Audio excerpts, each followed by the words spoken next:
जय हिंद दोस्तों, आप सभी का स्वागत है आपके अपने सैनिक वेलफेयर यूट्यूब चैनल में।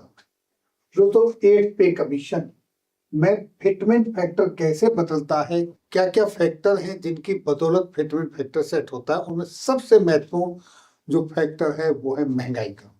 महंगाई दर, उसके आंकड़े और उसका आपका जो AIC पेन निकल के आता है वो बहुत सबसे महत्वपूर्ण है। हालांकि so many factors are there to determine the fitment factor. अब देखिए, 16 तारीख को यानी 16 दिसंबर को आपके 8वें वेतन आयोग के गठन की घोषणा हुई और उससे पहले 13 दिसंबर को यानी 3 दिन पहले आपकी महंगाई दर के बारे में क्या इंफॉर्मेशन निकल कर आई वो देखिए।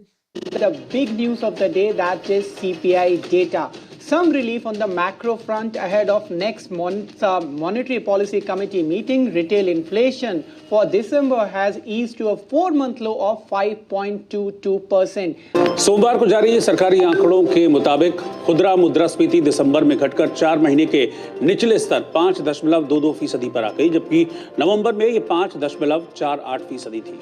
तो दोस्तों, आपने सुना इकोनॉमिक टाइम्स और इंडिया न्यूज की तरफ से मुद्रास्फीति की जो दर है वो पिछले 4 महीने के निम्न स्तर पर आई दिसंबर में, ये बताया गया।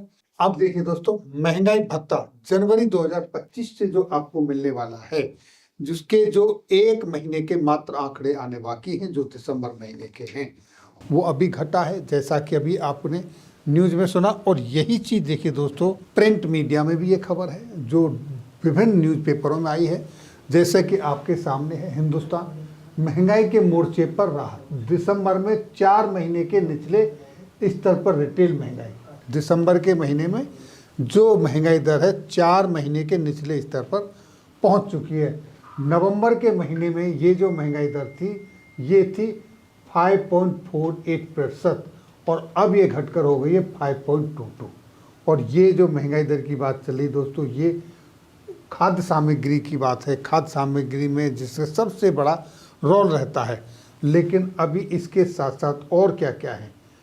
फूड महंगाई दर में 8.39% पर आ गई है, जो कि नवंबर में ये 9.04% थी। तो इसमें और देखेंगे, शहरी मुद्रास्फीति अलग है, ग्रामीण अलग है, सारी चीज़ें घटी। यहाँ पर सब्जी मुद्रास्फीति की बात करें 29.33 से घटकर ये पहुँच गई 26.5। इसी तरीके दालों की बात करें 5.41 से घटकर 3.83। तो इसका मतलब ये है कि अब जो दिसंबर का AIC पेन आपका आने वाला है, क्या वो इतना घट जाएगा कि आपको जनवरी 2025 से मिलने वाले महंगाई भत्ते की जो दर है वो भी कम हो जाएगी। अगर ऐसा होता है तो ये सीधा का सीधा आपके 8th पे कमीशन का जो फिटमेंट फैक्टर है उस पर डायरेक्ट प्रभाव डालेगा। वहाँ आपका जो फिटमेंट फैक्टर जो बनना है वो कम हो जाएगा। कैसे, इसके ऊपर मैंने ये डिटेल वीडियो बनाई है, आप इसमें पूरी जानकारी देख सकते हैं।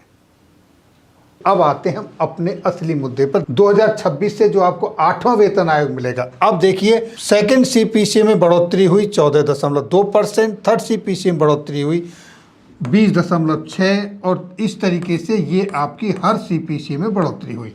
अब हम इन सारे CPC को जोड़ लेते हैं और उसके बाद हम इनका निकालते हैं एवरेज। तो एवरेज आता है 26.9%, यानी 26.9%। अब हम मान लेते हैं कि आपके 8वें वेतन आयोग में बढ़ोतरी कितनी होगी। अगर हम इसका एवरेज ले लेते हैं 26.9%, तो आपका फिटमेंट फैक्टर कितना बनता है ये देखिए आप यहाँ पर। तो अब देखते हैं दोस्तों, फिटमेंट फैक्टर कैसे निर्धारित होता है, उसके क्या क्या फैक्टर है। पहला factor basic plus DA divided by basic, एक फैक्टर तो ये हुआ। दूसरा average of CPC in percentage, ये दूसरा फैक्टर हुआ। एवरेज क्या था, जैसा कि अभी हमने आपके सामने निकाल के दिखाया 26.95%। और बेसिक कितनी है आपकी 18,000 रुपये पे लेवल 1 की। और आपका DA कितना है अभी 63%। 63% से कितना बनता है आपका DA बनता है 11,340 रुपये और डिवाइडेड 18,000 तो ये आपका निकल के आए 1.63 एक फैक्टर। दूसरा फैक्टर एवरेज आपकी जो पिछले पे कमीशन है सारे उनकी जो बढ़ोतरी है वो हुई है 26.9%, तो ये फैक्टर बी।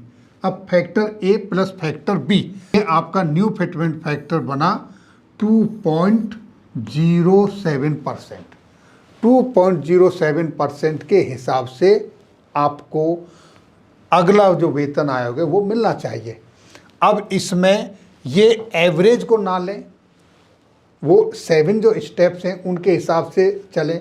ये कुछ प्लस भी हो सकता है या कुछ माइनस भी हो सकता है, लेकिन अभी तक जो हमारे पास डेटा अवेलेबल है वहाँ से हमने जब कैलकुलेट किया तो आपका फिटमेंट फैक्टर निकलता है 2.07%। तो दोस्तों अभी आपने देखा कि किस तरीके से आपका फिटमेंट फैक्टर निर्धारित होता है।